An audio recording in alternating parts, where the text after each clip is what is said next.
আসসালামু আলাইকুম। অনেক সুন্দর একটা নার্সারিতে চলে আসছি। এটা হচ্ছে কুমিল্লার হোমনার হোমনা বাস স্ট্যান্ডের পাশে। সো বন্ধুরা, আজকে যে বিষয়টা নিয়ে হাজির হলাম সেটা হচ্ছে এই একতরফা ভালোবাসা কি সেটা সম্পর্কে বলতে। খুব বলতে ইচ্ছে করে তোমাকে প্রচণ্ড ভালোবাসি। একতরফা, নিষিদ্ধ কিংবা অসম প্রেম বলে এই কথা মনে মনেই থেকে যায়, কিংবা একবার বলেও হাজারবার বলতে ইচ্ছে করে তোমাকে ভালোবাসি প্রিয়। এই একতরফা ভালোবাসাটি কেন এত মধুময় জানেন? আর আপনি কখন বুঝবেন যে আপনি একতরফাভাবে ভালোবাসছেন কাউকে?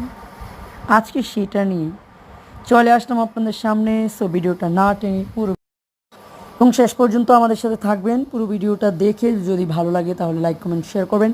আচ্ছা, যাই হোক, বলতে শুরু করেছি। কাউকে দেখে আপনার খুব ভালো লাগে।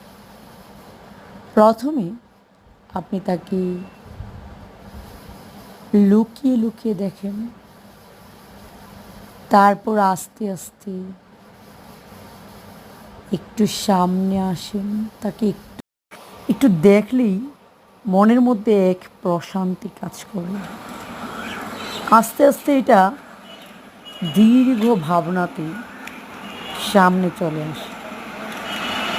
দীর্ঘ ভাবনাতে তাকে বলতে ইচ্ছে করে তোমাকে ভালোবাসি। তার কাছে আসতে ইচ্ছে করে, তার হাত ধরতে ইচ্ছে করে, কিন্তু তাকে ভালোবাসি বলা যায় না। কেননা এ যে অসম প্রেম, যদি ভালোবাসি বলি, যতটুকু বন্ধুত্ব হয়েছে সেটাই যদি নষ্ট হয়ে যায়, সেই ভয়, প্রচণ্ড ভয় কাজ করে। তার কাছে যেতে ইচ্ছে করে, কিন্তু তবু দূরে থেকে তাকে যেন একটু দেখি, তার হাতটা যেন একটু ধরে ফেলি, একটু যেন বন্ধুত্ব ভাবটাই থাকুক, তবুও তাকে যেন না হারায়। এইভাবে চলতে থাকে। একদিন, 2 দিন, 1 মাস, 2 মাস, 2 বছর, 3 বছর, 5 বছর, 6 বছর হয়ে যায়। এক সময় মনে হয় তার হাতটাকে একটু ধরি, তার গালটাকে একটু টেনে দিই। কত মধুময় লাগে সব কিছু। ধন্যবাদ। ভিডিওটা ভালো লাগলে